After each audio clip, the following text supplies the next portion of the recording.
Hey everybody, it's Christian from Human Risk with your quick summary as to what's in the latest edition of the Human Risk newsletter that is out now. First up, we have a reader submission. Yet one of my subscribers sent me details of a text that she received from her local authority in Canada telling her about an emergency at a local nuclear power plant. Delighted to report it was a false alarm, but in the way that they handled this situation, we can learn quite a lot about managing human risk. So fascinating story live from one of my readers there.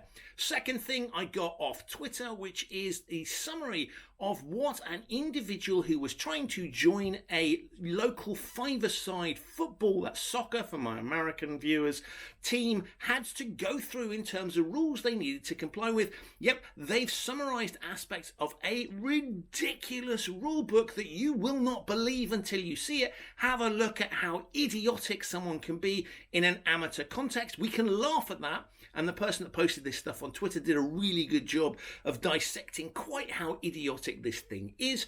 But we can also learn a heck of a lot about how to manage human risk in our own organizations from the mistakes made by that individual. So really good guide for how not to do things.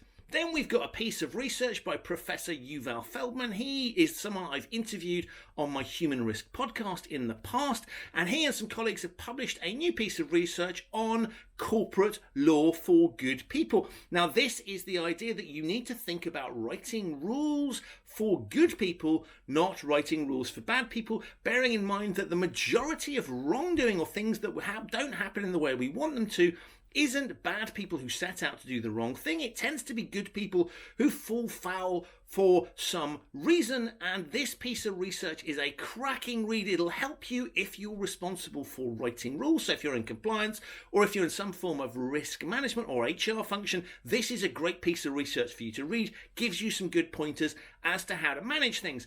Then finally, my something for the weekend recommendation is a movie that is up for several Oscars, 6 of them including Best Movie. I won't tell you what it is. I can't, in fact, in the newsletter even tell you that much about the movie, because to tell you would spoil it for you, but rest assured it's an absolute must-see, both from a movie perspective, but particularly from a human risk perspective. So that's what we've got coming up in the Human Risk newsletter. If you want to subscribe, details on the screen right now. Thanks for watching.